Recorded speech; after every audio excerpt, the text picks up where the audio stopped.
नमस्कार मित्रांनो, आजच्या नवीन ब्लॉगमध्ये तुम्हा सर्वांचं स्वागत आहे। आणि आज मी आहे वर्सोवा जेट्टीवर, तिथे आलो आहे मासे घ्यायला। तर आता ताजे ताजे मासे आले, तुम्ही माझ्या मागे पाहू शकता। तर चला बघूया मार्केटमध्ये काय काय मिळतं आणि या व्हिडिओची मजा घेऊया। आताच मार्केट भरतोय, बऱ्यापैकी लोक जमा झाली आहेत, म्हणजे मासे विक्रेते। आणि इथे ही दोन माणसं आली आहेत मासे घ्यायला। पण इकडे खूप महाग आहे। महाग आहे ना? माहित नाही का महाग आहे। उन्हाचे चटके आणि उन्हाचे चटके। तर बघा, हे बघा कोळंबी,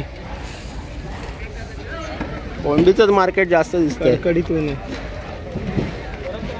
आणि इकडे एक मोठा स्टिंगरे ठेवलाय, बघू शकता। स्टिंगरे किती डेंजरस असतो। जर याचा इकडे जो एक काटा असतो तो जर बसला तर माणसाचं आता नाही येणे जाणे असं व्हायचं। त्यामुळे हे मासे खायला बरे असतात, पण त्याच्या मागे धोकाही खूप असतो। माकुल सुद्धा आहे तिकडे, माकुल, बारक्या कोलंब्या, पण जास्त मार्केट कोलंबीचंच दिसतंय।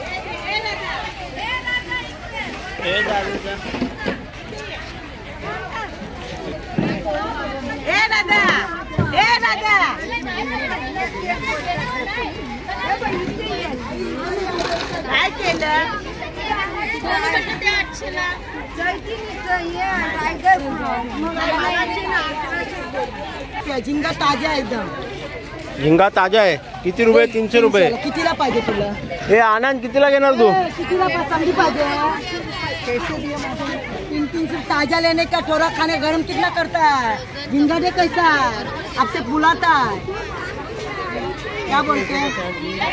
झिंगा तर बरा दिसतोय। कितीला पाहिजे? 300 रुपये म्हणजे जास्त बोलतोय तो। कितीला पाहिजे? हे कितीला रे? कितीला पाहिजे? उभी राहणार तेव्हा समजणार ना।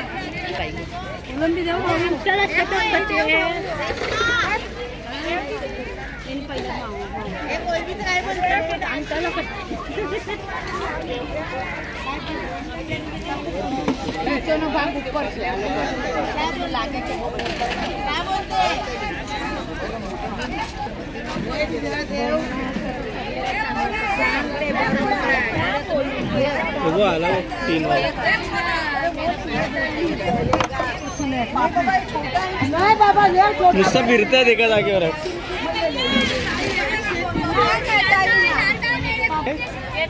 घेतले। तुम्ही पाहिलात की बाजारात फक्त कोलंबी अवेलेबल आहे आणि कोलंबीचा भावही अव्वाच्या सव्वा आहे। तर काय आम्ही तर काय घेत नाहीये। हे तुम्हाला काय घ्यायचं काय? आम्हाला घ्यायचं, पण एवढं महाग आहे ना, तर आम्ही घ्यायचा विचारच नाही। कारण का तुम्हाला ह्याच्यापेक्षा स्वस्त तुम्हाला मलाड मार्केटमध्ये भेटणार। आणि आपलं ससन डॉग आहे, अंधेरीचं मार्केट आहे तिकडे। पण इथे का जास्त आहे काय समजत नाही। का इकडे जास्त असायचं कारण म्हणजे कसं, गाव आहे, वर्सोवा गाव आहे, पण सगळं स्वस्त। ब्रँडिंग झाल्यामुळे लोक इथे येतात जास्त। सो चला आता आपण बघूया अजून पुढे काय काय आपल्याला बघायला मिळतं। इंग्रजांच्या काळात हे जे बगड्याच्या पाठीवरती जे केस दिसतात बघा, पूर्वी खूप बगड्यांची शिकार व्हायची। आणि हे जे केस दिसत आहेत ना, हे बघा, हे सर्व बगडे मारून त्यांची ती पिसं काढून ती टोपीत लावायची। त्यावेळेची एक फॅशन होती ती, पण इंग्रज गेले आणि फॅशन बंद झाली, त्यामुळे बगडे राहिले जिवंत। बऱ्यापैकी आता संख्या वाढली आहे त्यांची। तुम्ही पाहू शकता कसा परिसर आहे आजूबाजूचा। पूर्वी इथे वाळू असायची, आता इथे पूर्ण लादीकरण करून हा बाजार जरा व्यवस्थित डेव्हलप केला आहे।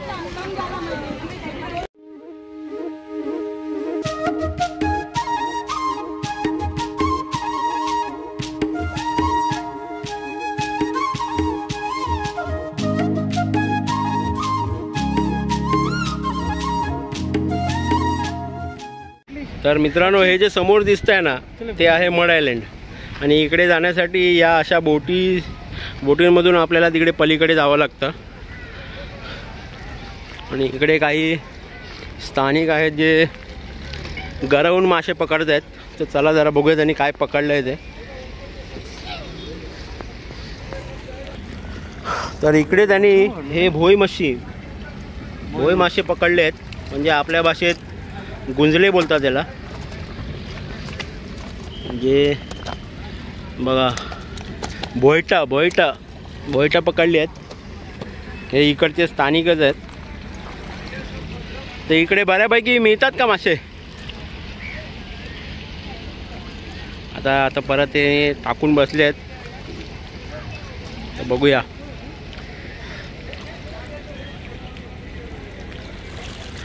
सो तिकडे समोर जी दिसते ती आहे मडजेट्टी.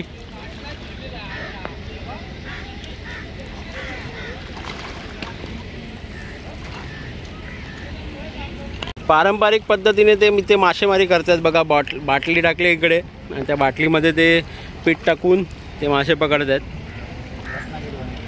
काय कुठलं? हां, रत्नागिरीवाल्यांची स्टाईल बघा. तिकडे पण तेही बघा बाटलीत पीठ टाकून पकडत आहेत.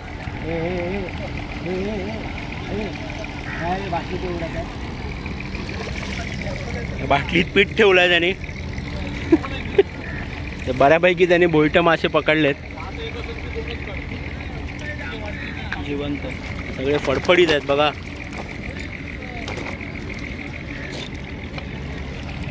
हेच मासे मिळतात ते नाही मिळत. हे खातात मग हे खातात ना. समजतं कसं आहे? खेचतो ना. बॉटलच्या आत नाही जातो ना आता. ऍक्टिव्ह आहे. रिवर्स घेल ना त्याला. हा, रिवर्स घेऊन नाही, डायरेक्ट खाली आत नाही. अडकला की अडकला तो. तर ही बोट आलेली आहे इकडून मड्यावरून इथे वर्सोवा जेट्टीला. कधीपासून आहे मच्छी असंच आहे. खूप मोठी मच्छी आहे. याहून मोठी नाव काय याला? याचं नाव काय? बोईट. वेगवेगळी नावं आहेत स्थानिकांप्रमाणे. आमच्या इथे शिगडा बोलतात. शिगडा बोय मच्छी. तर मित्रांनो, आता आला आहे पावसाळा जवळ. तर स्थानिकांच्या बोटी इथे लागलेल्या आहेत किनाऱ्यावरती.